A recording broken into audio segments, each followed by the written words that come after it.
Efficacy of potentiation of performance through overweight implementation throws on male and female high school weight throwers. School of Physical Education, Sport and Exercise Science, Ball State University, Muncie, Indiana, Department of Kinesiology, University of Louisiana, Lafayette, Louisiana, and Throw One Deep Sports Club, Marietta, Georgia. Abstract. Efficacy of potentiation of performance through overweight implement throws on male and female high school weight throwers. Journal of Strength and Conditioning Research 24/7, 1804 through 1809, 2010. The purpose of this investigation was to determine the acute effects of heavy implements on weight throw performance. 10 high school weight throwers were recruited to participate. A within-subject design was used to compare the difference between mean and peak distances achieved with the regulation weight after warm-up and regulation weight control, 1.37 kilogram overweight 1, and 2.27 kilogram overweight implement overweight 2. Analysis via repeated measures analysis of variance revealed main effects for treatment, p is less than equal to 0.021, and attempt p equals 0.015. The mean after the overweight 1 treatment was the highest, 14.52 plus or minus 3.54 meters, followed overweight 2, 14.22 plus or minus 3.17 meters, and the competition weight implement stand, 13.38 plus or minus 2.98. Paired samples t-test for peak distance by treatment revealed that both overweight 1 and overweight 2 were significantly different from stand. Post hoc testing revealed that both overweight 1 and overweight 2 resulted in a significant difference in perceived fatigue compared with stand. The results suggested that using overweight implements as part of warm-up may improve performance of high school athletes. Introduction. It is of the utmost importance that the athletes involved in the weight throw are prepared to perform in any explosive fashion upon entering of the competition venue. Problems with technique are usually the result of deficiencies in strength. As the athlete gets stronger, he or she is typically able to perform better technically. Athletes involved in throwing events require very high strength levels because weight room 1 repetition maximums have been shown to be related to performance. However, the high school indoor weight throw itself uses a much lighter load, 9.1 kilogram for girls and 11.4 kilogram for boys, than those used frequently during weight training sessions. The throws coach must devise a workout that will incorporate training to improve levels of event-specific physical conditioning and at the same time build a working technical model. Improvement may be accomplished by overloading the system in the weight room, throwing with overweight and underweight implements, and by performing assistance exercises with medicine balls and kettlebells. It is therefore beneficial to perform training that overloads the athlete near the specific force velocities required for the improvement weight throw performance. This overload will eventually allow the athlete to advance technically and perform more efficiently. This concept is well known among knowledgeable coaches and has been referenced to as special strength exercises. However, with advances in the understanding of muscle physiology, coaches have begun to refer to this type of training as strength power potentiation complexes, SPPCs. This training technique takes advantage of post-activation potentiation, PAP.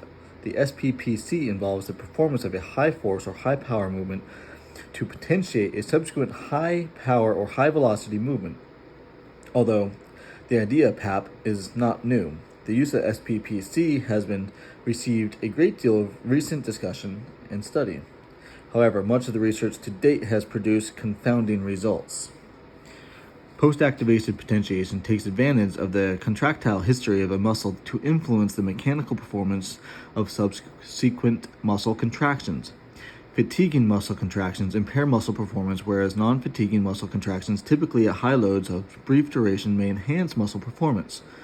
Thus, PAP results in increased muscle force and rate of force development as a result of previous activation of the muscle. The proposed mechanism for PAP is the phosphorylation of myosin regulatory light chains, which renders the actin-myosin complex more sensitive to calcium ions, released from the sarcoplasmic reticulum during subsequent muscle contractions. Although PAP is a well-known property of muscle, the impact of PAP on human performance is less understood. The research is equivocal to date on whether the PAP enhances human performance and or performing training and field throws coaches to use heavy implements in an SPPC as part of the pre-activity warm-up in an attempt to enhance performance in the weight throw. The conventional wisdom is that the heavier implements will make the regulation weight feel lighter, and thus the athlete will be more powerful. The current understanding of the PAP lends a plausible scientific hypothesis to the conventional wisdom that surrounds the use of heavy implements for athletes in the weight throw. Throwing a heavy weight before the regulation weight could potentiate the muscle fiber and thus increase the rate of force development on subsequent efforts. The potential benefit of using PAP in training is clear in theory, but research using SPPC has not been able to clarify its practical application. Typical research in the area has attempted to induce performance gains after a preliminary SPPC activity that is not exactly the same as the second. Examples include a mid-high pull forward by a snatch or a heavy half squat followed by a vertical jump. Additionally, a much higher load has been used that is not practical in sport-specific situations like weight throwing. A recent study by Terzis et al. Reported a protocol that could be used at a throwing venue. 5 consecutive drop jumps from a height of 40 centimeters were reported to enhance squat underhand shot put throwing performance. Although PAP has been shown to increase performance, many studies have found PAP to have little effect or to induce fatiguing or reduce performance. Although the technique is accepted and used by coaches, weaker and inexperienced athletes do not always show evidence for potentiation.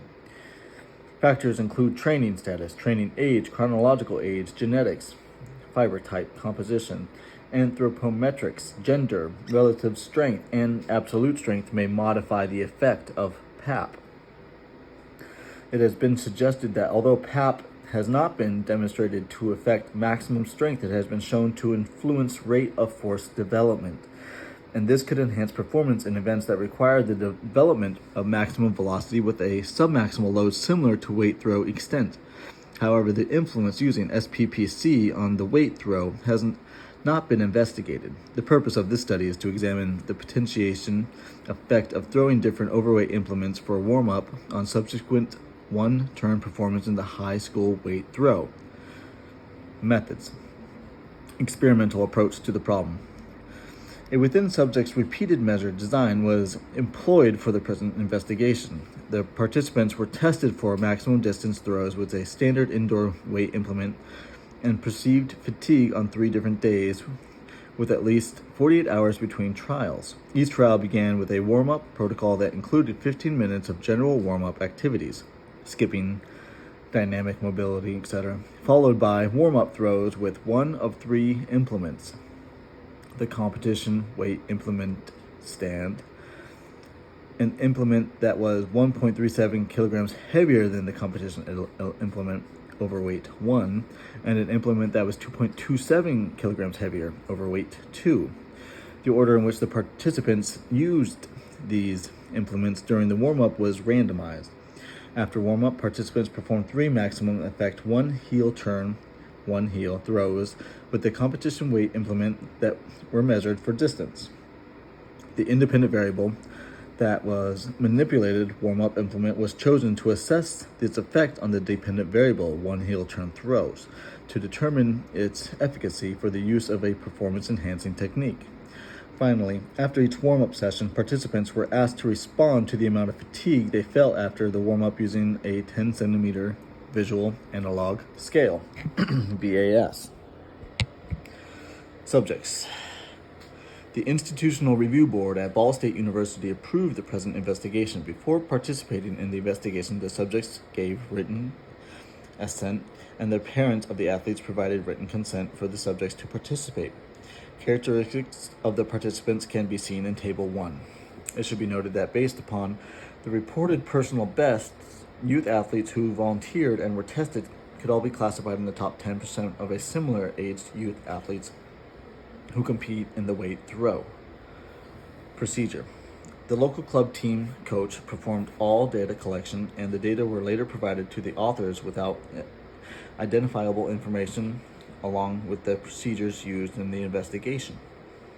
Participants reported on 3 separate occasions to the practice complex of the local track and field club team. On each occasion, the participant performed the normal club team pre-activity warm-up protocol that consisted of approximately 15 minutes of active warm-up and that included drills, skipping exercises, and dynamic mobility exercise before performing any maximum effort attempts for distance.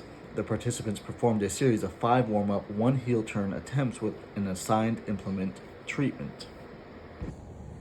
The order of assignment of warm-up implement was randomized. The warm-up implements consisted of the competition weight, 9.1 kilograms for girls, 11.4 kilograms for boys, implement STAND, an implement that was 1.37 kilograms heavier than the competition implement, overweight 1, and an implement that was 2.27 kilograms heavier, overweight 2. The last of the warm-up throws consisted the end of the warm-up period, at which point data collection began. First, participants responded to the fatigue that they felt post-warm-up using a 10 centimeter VAS, and subsequently, participants performed 3 maximal efforts, 1 heel turn throws with the competition weight implement that were measured for distance in the same fashion as would be encountered during a track and field competition. At least 3 minutes of rest was given to participants between each maximal effort attempt. A minimum of 48 hours passed between each trial. Visual analog scale. Participants were asked to respond to the amount of fatigue incurred during each of the assigned warm-up treatments. This was done with the help of the 10 centimeter VAS. The scale consisted of a 10 centimeter long line centered on white piece of paper. The 10 centimeter line was anchored on both ends by a 2 centimeter perpendicular mark and written descriptors. The end designated 0 centimeters. That was on the participant's left was anchored by the descriptor, not tired at all, and the opposite end designated 10 centimeters, the descriptor, quote unquote, extremely tired. Statistical analysis.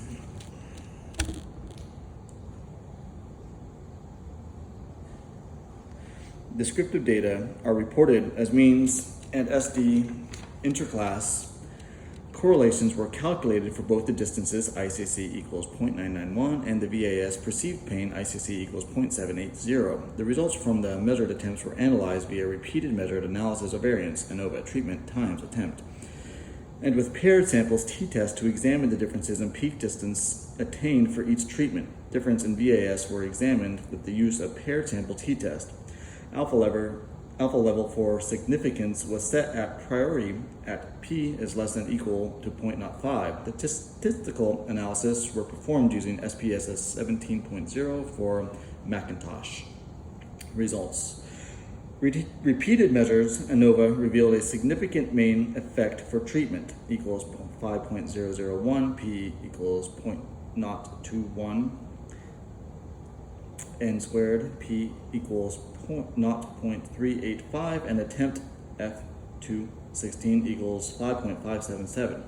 P equals 0.015, n equals 0.411, but no significant interaction effect for treatment times attempt F432 equals 0.361, P equals 0.835, and 2P equals 0.043. The mean value for the overweight 1 treatment was the highest, 14.52 plus or minus 3.54 meters, 95% CI, 17.20 through 11.83 meters, followed by overweight 2, 14.22 plus or minus 3.15 meters, 95% CI, 16.64 through 11.72 meters, and stand, 13.38 plus or minus 2.98, 95% CI, 15.68 through 19.09 meters. Bofferoni corrected paired sample t-test for peak distance by treatment revealed that both overweight 1, p 0.004, and overweight 2, p equals 0.027 were significantly different from stand 1. However, there was no significant difference, p equals 0.092, found between peak performance under the overweight 1 and overweight 2 treatments, figure 1. Paired sample t-tests were also used to examine the difference differences by treatment for VAS and revealed that both overweight 1 p equals 0.025 and overweight 2 p equals 0.007 resulted in significantly greater reported fatigue than standard. However, there was no significant difference p equals 0.077 found between VAS fatigue under the overweight 1 and overweight 2 treatments, figure 2. Discussion. Results from the present investigation present unique findings regarding the use of SPPC with the track and field weight throwers. The primary findings of this pilot study is that in moderately trained high school athletes, the use of heavy implements as part of the pre-activity warm-up does enhance performance in the weight throw. SPPC has been shown to increase performance in power events such as peak velocity attained in mid-thigh pulls, counter-movement jumps, and vertical jumps after a dynamic warm-up with a weighted vest. Unlike many examples in the literature of performance testing with SPPC, standard weightlifting equipment was not used in the present investigation. The method for pre-activation was chosen because of the modality similar to the competition movement, i.e. both one-turn weight throws. Although the use of this technique is understood by practitioners, researchers with specific athletes in this area is very limited. Although a pre-activity SPPC in the throwing events has not been tested scientifically, anecdotal reports from coaches confirm favorable results using this concept. Judges reported positive results from the field data in a similar event, the women's hammer, using an overweight 5 kilogram hammer as part of their pre-activity warm-up to increase subsequent performance in the women's hammer throw. It was evident in the present study that athletes with resistance training background do show evidence of potentiation. Although both overweight treatments yielded significant results, the best results were achieved with the lighter of the two treatments. The standard implement yielded the least favorable results of the three treatment, producing almost 1 meter less throw after warm-up than the 1.37 kilogram overweight implement. Chu et al. Found that athletic preparation allows individuals to have greater response to a PAP stimulus.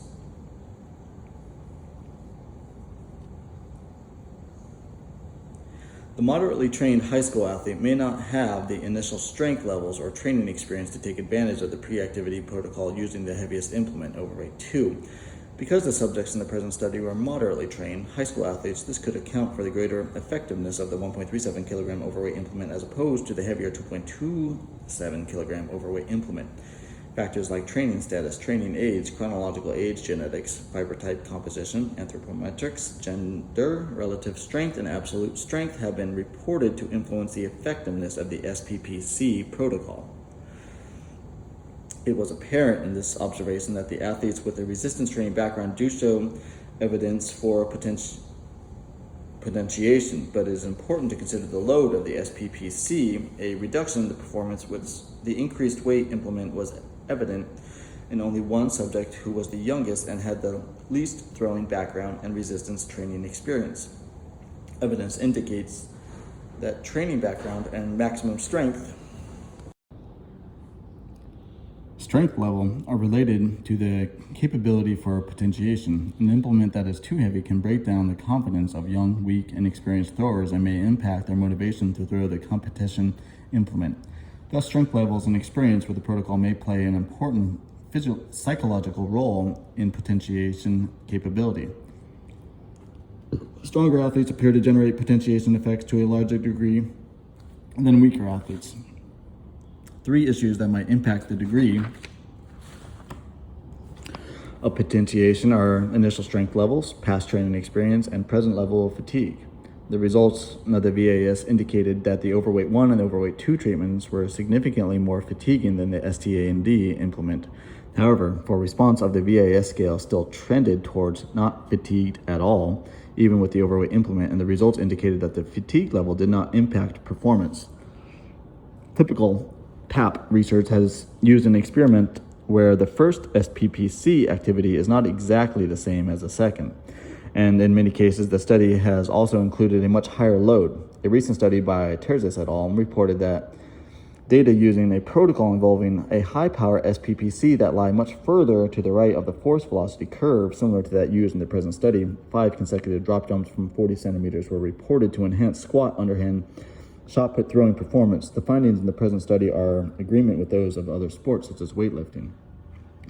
the use of a different activity in the SPPC but are performed in the same resistance training venue. The method for pre-activation in the present study was chosen because of its practicality in the sport-specific situation, i.e. both throws, and can be performed in the same venue, throwing ring. The first activity, one-turn weight throw, in the present study was exactly the same as the second. The one-turn weight throw was chosen because of this technical simplicity.